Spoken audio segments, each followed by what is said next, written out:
in the quiet waters of East Kalimantan, Indonesia, where fishermen cast their nets and tales of the day's catch are shared, one story stands out from the rest. It's a tale not of a monstrous predator, but of an unexpected friendship that challenges everything we know about one of nature's most feared creatures. Meet Ambo, a 56-year-old fisherman from the Guntung River Estuary. Every morning as the sun paints the sky with hues of orange and gold, Ambo sets out in his old wooden boat. It's a routine he's followed for years, driven by the simple desire to provide for his family, especially his young son, Booty. He hopes that with each fish he catches, Booty can avoid the hard life of a fisherman and have a better future. The Benten Islands, once Ambo's childhood playground, had now transformed into a bustling small city with the hum of shipping and the unfortunate touch of pollution. But on one fateful morning, the tranquility was interrupted. As Ambo felt a sudden, powerful tug on his fishing line, his heart raced, anticipating a large catch. Instead, he was met with the distressed eyes of a young crocodile. The creature didn't lash out at Ambo. Instead, it thrashed gently, revealing something unnatural caught between its jaws. Unlike the ferocious beast portrayed in the movies, Rizka seemed more like a curious dolphin seeking Ambo's help. Ambo grew up learning the ways of the water and the creatures in it. He understood the dangers and had seen his fair share of them. But nothing prepared him for the moment he locked eyes with the struggling crocodile. Most people would have stayed far away, but something compelled Ambo to help. When the crocodile came closer, Ambo saw the baby crocodile struggling with a plastic bag in her mouth. Taking a deep breath and summoning all his courage, Ambo decided to intervene. With caution, he stepped into the water, gently approaching Rizka and trying to free the plastic from her mouth. It was a risky move. One wrong turn and Ambo might have found himself in real danger. But luck, or perhaps fate, was on their side. With strength from years of daily labor as a fisherman, Ambo freed the plastic from Rizka's mouth, saving her from a painful death. When Ambo jumped back on his boat, he was struggling to catch his breath. Adrenaline was pumping through him as he tried to dry himself. Ambo never thought he would see the crocodile again. Yet, as he sailed back home, he noticed that the crocodile was still following his boat. Ambo tried to speed up the boat, but the crocodile quickly caught up with him. As the young predator came near the boat, Ambo realized that she wanted to play with him. He started feeding her one of the fish he'd caught earlier. The crocodile swam along with Ambo till he reached home. Ambo came near the riverbed when his wife saw him and started yelling at him to watch out for the crocodile behind him. But Ambo stayed calm. She was skeptical, her eyes were wide with fear. But then, as he parked the boat, the crocodile swam up to them, not with menace, but curiosity. Ambo gently fed her another fish. As the crocodile and Ambo's hands met over the fish, the distance between man and beast seemed to vanish. They shared a brief moment, the river around them a silent witness, and then, as quietly as it had come, the crocodile swam away.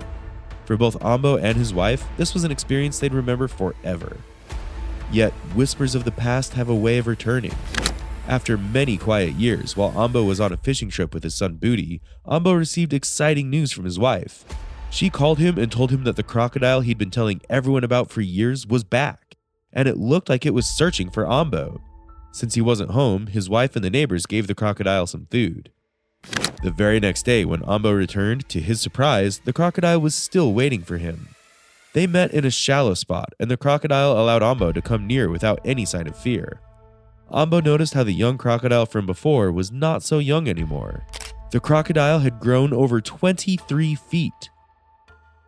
But what really surprised Ambo was that despite her size or the time, the bond they shared was still there. She remembered the day Ambo saved her life all those years ago, and she still had a soft spot for him. Over time, the once feared predator became part of the whole community. Ambo formed an unlikely bond with her. Rizka would often visit Ambo's home by the riverbank, waiting patiently for her friend to feed her. Ambo used to feed her fish, but on special days, he would give her chicken and beef as well. The crocodile seemed to enjoy the menu very well. However, on days when the crocodile didn't show, Ambo would do something you wouldn't quite expect. After waiting for 2 or 3 days, he would hop into his wooden boat and start to search the river for Rizka, just like someone would search for their lost dog or cat. And when he did, he would toss her some food, maybe fish, or sometimes even 3 whole chickens. Usually, humans do not befriend crocodiles, but Ambo's ancestors used to believe that humans could form special bonds with animals. Often, when Ambo would go out fishing, Rizka would swim near his boat and would not go away till Ambo stroked her or fed her. Even when Ambo had to leave town for work to the provincial capital, Samarinda, he made sure she was fed. He would arrange for neighbors or friends to drop by and toss the crocodile some food. This way, Ambo made sure that his scaly friend would never go hungry, even if he weren't there to feed her personally. You might be thinking, what is it that draws two entirely different beings together? Is it a mutual understanding, an unspoken connection, or simply the pure heart of one reaching out to another? The story of the fisherman and the crocodile spread like wildfire. Ambo's son, Booty, watched the bond between his father and Rizka grow. Inspired by Rizka's story, Booty began cleaning up the river. He knew the plastics were harmful, and he didn't want any other animals to suffer as Rizka had. This passion soon became his mission.